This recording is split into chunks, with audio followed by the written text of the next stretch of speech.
to Inside the Headlines, Country at a Crossroads. I'm Alex Zdan. We're examining the biggest issues in politics across the country ahead of this critical year, 2026. You know, I was thinking a lot the past few weeks about an old theory about politics called the horseshoe. It says that the political parties and the people in them, the ideas that we have, are not so much a straight line with a right and a left. They're much more like a horseshoe. And the further you get to the edge, in some ways, the closer the two sides come. The reason I was thinking about that horseshoe was the meeting between President Donald Trump and Mayor-elect Zohran Mamdani of New York City in the Oval Office in November. The two of them have done nothing but insult one another, and the two of them couldn't be further apart on the issues. Yet there they were, talking about things that they wanted to do, and the number one issue is affordability. After losses in the Virginia and New Jersey governor's races, Republicans across the country are racing to define the word affordability. Democrats think it's going to be their winning formula to take back Congress in 2026. I'm not so sure. But I wanted to talk about this with a panel. So I brought in this panel. I want you to meet them. Democratic State Senator Andrew Zwicker, Republican State Senator Michael Testa Jr., and Republican State Senator Declan O'Scanlan. We all agree affordability is the number one most pressing, most burning issue, right? You can't have any hotter issue than affordability right now. Right. No. It's been everywhere. It's almost a cliche already. And it doesn't matter what your record is, and I would argue my friends on the other side of the aisle in New Jersey are part of the affordability problem, but it doesn't matter what your record is, and at the federal level, some Republicans have some responsibility. Everyone is trying to claim it for themselves. Democrats did better in New Jersey in the midterms this time. Was it affordability? Did they figure out how to make that a winning issue? Was it federal politics? Was it just like Donald Trump? Who knows? But they kicked our butts. So they figured out how to either co-opt it or get around it and win. Yeah, I mean, what is affordability? So the thing is, I can't find anyone who can define it. Simply put, affordability is what? I think affordability is, can younger people afford to buy a home? Can they get not just a job, but a good job, a job that pays a fair wage? I think it's, can we create an economy where as few folks as possible are living paycheck to paycheck? And we can debate, and we debate all the time, what that might mean and what policies there are. But whether you're a Democrat, Republican, Democratic Socialist, I think everybody wants the same thing, and that is to be able to live in the communities they want to live in and afford to live there. Yeah, we all want this, sure. But what do you do to get there? Well, look, nationally, I think the affordability problem, while it is at the forefront in New Jersey, where we all serve, it's been a serious issue for a number of years. New Jersey has the greatest outward migration of young people out of any place in the United States of America. We're sort of at ground zero of the affordability problem, which I think could expand to the entire nation. And, you know, Senator Zwicker said it. Young people are realizing they don't want to live in their parents' basements or in their attics until they're 35 years old. And you take a look at the state of New Jersey, where the average price of a home, I believe, is over $550,000, and the average home buyer is about 44 years old at this point in the state of New Jersey. That is a real problem, and that's first-time home buyers. So, you know, affordability is going to be at the forefront of these national midterm elections, and I believe that Republicans should be owning the affordability solutions rather than allowing the Democrats to define them. And I think that's really what happened early on in this last gubernatorial election in the state of New Jersey, where our candidate, Jack Ciattarelli, was defined as high tax Jack early on in the election. And I think he was, you know, sort of digging out of that hole for the entire election process. Here's the problem, the challenge that I think that we have with the way that conservatives talk about affordability. We talk about first-time home buyers. That's great. I want people to buy homes. But people right now who can't pay the next month's rent, who can't pay their health care premiums, they're not even thinking about buying homes. The American dream is something that we need to advocate for, but it's further and further away from people, but it doesn't mean the solution is to give them free stuff. That's kind of where I come down on this. So how do we make our way through that? But first of all, no one said the solution is give them free stuff. Mamdani did. No, what Mamdani said free bus fare. He said rent freeze. That's what he said. What he's trying to do is attack the affordability crisis labeled as a radical because he wants transportation to be affordable, housing to be affordable, food to be affordable. No, he's radical because he wants the government to pay for it. So but that's a legitimate public policy debate. That's not radical. That's just another way to try to look at how we should do this. Whether or not I agree or disagree, we should be having those discussions and debates. We're having it, yeah. I would say that anybody who self-proclaims as a socialist is radical. That's just a word. Well, What does that mean? What does socialist mean? Well, of the three things that Alex just mentioned, Right. food and transportation, he wants them to be free. Well, there is no free. Government, someone's got to pay for it. He doesn't want it to be free. He wants the city and the state to own it. Well, may not agree with that, but I wouldn't call that You want to be radical. able to get on a bus and not have to pay for it when you Right, get on the bus. right. So that is what he's saying. It's going to be free. And Andrew, the answer to your question about socialism, it means seizing the means of production, which is a phrase that Mamdani has used. And in this particular case, seizing the means of production is seizing the government service that is provided I would and just bringing it in. argue that his focus on affordability, and like as we are debating his means of doing it, and that's a very fair debate to have, but he's focused on trying to make New York affordable. I don't call that radical in the slightest. Nor do I call No one's calling his I think- focus radical. I think the means are extremely radical. I mean, Why? I'm going to say that because, well, Mr. Zdan just said it's taking something that is done in the private sector, seizing that sector and making it a government function. And I don't know that anybody can point to one area where the government is able to beat the private sector in services. I don't know one of them. And, you know, I look at Milton Friedman, who's one of my favorite economists of all time, and he always says there's no such thing as a free lunch. I think we should be listening to that mantra and listening very closely. I do think we need to have conversations about, like, for instance, in New Jersey and nationally, energy costs. Energy costs have skyrocketed. We need to come up with very real world solutions about keeping energy bills down. Alex, to your point, people aren't thinking about buying a home when they're not sure whether they can afford their energy bill, whether they can afford to take a vacation, whether they can afford to buy a new car, whether they can afford to put gas in their car. I mean, people are making very difficult decisions, and it is even showing up in how they purchase their groceries at this point in time. Absolutely. All right, we're going to continue with this debate just a moment. Stay tuned. We've got more of this hot debate about affordability. This is Inside the Headlines, Country at a Crossroads.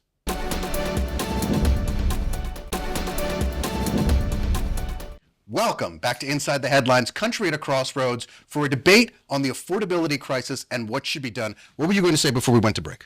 I don't actually agree that when it comes to food, it should be incentive. We should find incentives for the private sector to come in. So I'm not trying to defend his approach for how he wants to do this.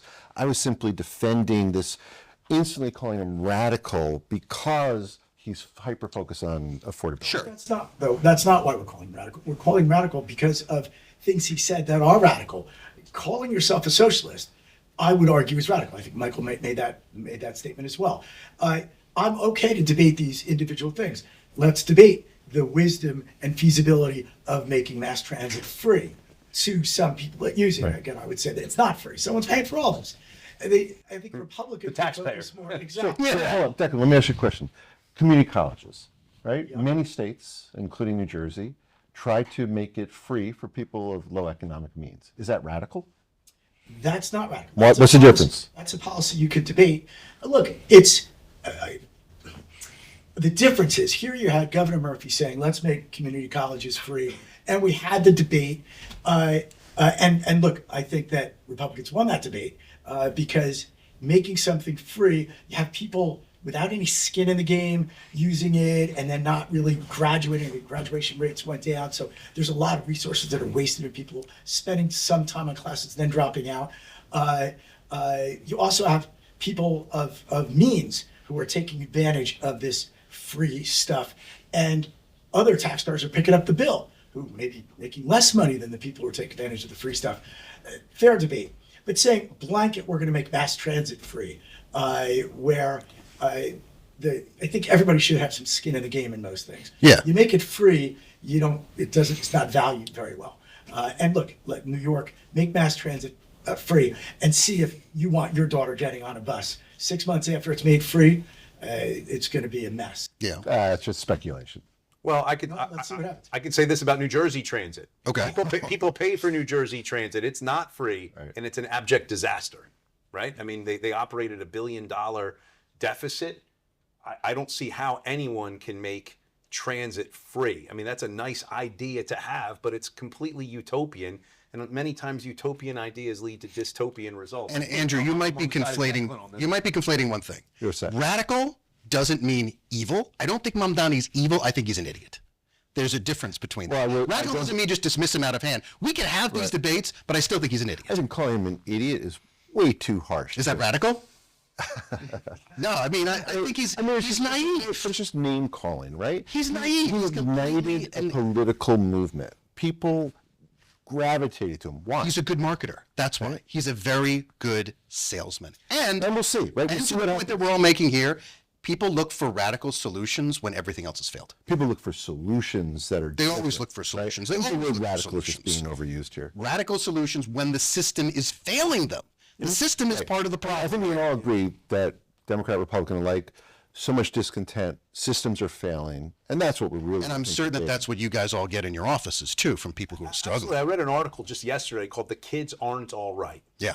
And it's about how this generation and probably the generation after me is just very frustrated about how they are struggling with upward mobility, and they're realizing now that they are not going to be doing as well as their parents before them, and they're going to be the first generation in this country to not do as well as their parents, and that's a real problem because it's every parent's dream to have the next generation do slightly better or a whole lot better than they have done, because you've sort of, you're raising the floor each generation, hopefully. And that's not happening. So people are very frustrated, and they have the right to be frustrated because there's been some really bad policies that have greatly affected states like New Jersey, and it's infecting other states. And to get back to the national, to Sure. extrapolate that out, it's what's led us here is decades of crappy leadership, quite frankly. Spineless, feckless people that get elected at the national level now I'm focused on, and not everyone, but there's been no core leadership since certainly way back in the 90s, maybe, when you had Newt Gingrich and Bill Clinton getting along, getting some things done. Since then, Republicans have been in control, Democrats have been in control, and it's a runaway freight train. We could have solved a lot of things. Could have solved Medicare, Medicaid, Social Security, and it wouldn't have been that hard had we done it 10 years ago, 15 years ago. But because we had these people who just looked to the next election, didn't want to ruffle any feathers, and we had that for the last 8 years here in New Jersey, we could have solved a lot of New Jersey's problems. We chose not to. The people in leadership chose not to. Republicans were pushing us to do so. But now you're 20, 30 years beyond when the problem started to gestate, and it's going to be a brutal solution. And you have the polarization of both parties. I don't know where that goes. And you need to solve that before it can come down to changing the likelihood of young people succeeding, being more successful than their parents. It's a real problem. And this embrace of getting back to where we were before, socialism. In New York, ton of young people, the ones that are worried about upward mobility. My daughter, I love her dearly, she voted for Mamdani. Really? She did. This is really going to come back to haunt me. She registered in New York, which I'm glad, because I now don't have to worry whether she's voting for me or not. She's not your constituents anymore. Yeah. Good thing. But I'm pretty sure she did vote for me. She struggled. But most people did. Anyone with any sense. But there was a groundswell, and it's just the wrong answer. You don't have to look very far to see the most recent stunning example of socialism. Venezuela is a disaster, and they get a lot of free stuff. But don't you think that your daughter voted for Mamdani because she believes for her the system is just broken? People voted for Trump because they feel like the system is broken, right? If you want to, That's going back to Alex's horseshoe example. True, right? Right. I mean, it's clear. Democrats, Republicans, whatever you want to label them, feel that the system is broken. If Mamdani is just radical wrong, so is Trump. I don't think that the radical label necessarily applies to you dismiss it out of hand. Like I said, you debate the policy. You always can debate the policy unless it is so crazy that it's Jonathan Swift territory. But he was talking about Congress before. I mean, we can talk about just these feckless tariffs that come out of nowhere and move. Well, you're in luck because in our next block, we're going to talk all about Congress and the midterms, especially as it pertains to affordability. This is Inside the Headlines, Country at a Crossroads. Stay tuned.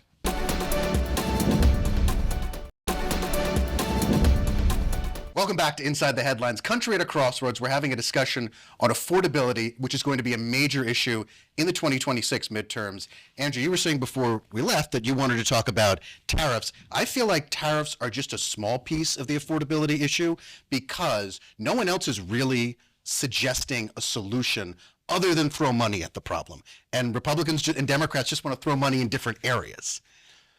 I agree that I wasn't trying to imply that tariffs are the reason that's driving all of this. COVID, supply chain issues, overall the fact that the wealth distribution or the wealth gap gets larger and larger and larger. It used to be, and Michael talked about this a little bit, where you could go to college or trade school, whatever, and come out and get a wage where you could afford to buy a house.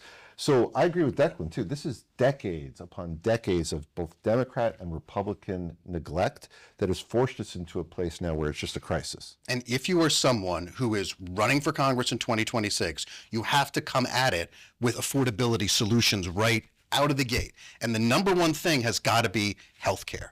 We need to examine why healthcare costs so much in this country. And the Affordable Care Act, it's not working. Right. It's not effective. Well, destroying it is not effective. And having a plan would be effective. Right. Another plan would be effective. Right. I mean, if Republicans are going to destroy it, they should have a plan. Of course. Maybe we should move to socialized medicine. I don't. You know something? It works all over the rest of it. No. So this is where I agree with you. You need to have a plan if you're going to destroy something, just like when Democrats took off, a few power plants offline. And let's talk about it. Offshore wind. Nice segue. Let's talk about it. Totally incorrect what you're saying, but let's talk about it. Let's talk about the fact that the incoming governor has no legal basis to freeze energy rates where they are. So, okay, but you're framing it in a way that, does she have a legal basis? No, but can she work with utility companies and the regional grid to freeze rates to give us time to figure out what we're going to do for the short, medium, and long term? Of course she does. But you know what? Here's what. That's not what she Go ahead. She said she's going to come in, declare a state of emergency, and freeze rates. She doesn't have the legal basis to do that. And by the way, it's ridiculous policy. If it were sound policy, presumably the current administration would have advocated for it. In fact, the Or Jack would have won. Said you can't do this. It's ridiculous policy, and she doesn't have the legal right to do it, and it can't work anyway. Watch her do it on day Someone one. has to pay for this, Right. So you know what? Let's take her suggestion to its logical conclusion. Let's just freeze prices all across the board. We know that doesn't work. Price controls don't work, and energy, someone's got to pay for it. We have to obtain it in the open market. And to Michael's point, we did shut down power plants here. We did not have a sound plan, apparently, to replace it, and that is part of what's driving our energy. And I agree with that. Right, but both Governor Christie and Governor Murphy shut down power plants. Some of the paths were put into place. I think, had you seen a Republican in charge for the last 8 years, we would have seen a plan. We probably would not have seen over-reliance on wind, which was ridiculous and didn't work on the back of an. Why was wind ridiculous? It would have been the equivalent of 11 new power plants coming online in the next few years. Why did Ørsted pull out after? So hold on. Here's the scenario. Governor Murphy said we're going to rely on wind. Right. It's going to be great, and all the rebates are going to be put in the taxpayer's pocket. I said almost the day he said, I'm like, no, they're not. This doesn't work. Mathematically, this doesn't work. Just back of the envelope. Oh, no, it's going to work. It's going to be great. And I'm like, well, I hope you guys have better math than I do. And I didn't have a lot of resources, just have me and a couple of staffers. We turned out to be exactly right. Then we gave those rebates to Ørsted, and they still pulled out. That were supposed to go to the ratepayers. That were supposed to go to the ratepayers. Because wind, it's just practical offshore wind. Doesn't work. It doesn't make Why not? economic sense. Why doesn't it? Oh, economics. So for It doesn't economics, make economic sense. it's definitely economically I'm not challenging. rooting for that. I wish there were this font of limitless energy off our coast. I'm all good for that. That's fusion energy. Doesn't exact. We're going to be completely agree. The thing that made me skeptical about wind from the beginning was when there was discussion about $500 million, $1 billion being poured into a wind port where we needed to put these things together, and we couldn't put them all together in one spot. We had to put them together in two spots. They were too big to go into the bridges. But here's what's driving me crazy. So now we have collectively said small modular reactors, right? Well, and I am pro-nuclear, right? guess what? Small modular reactors, we're talking about $20 to $30 billion, right? Trump says he's going to have 80% of that covered by the feds.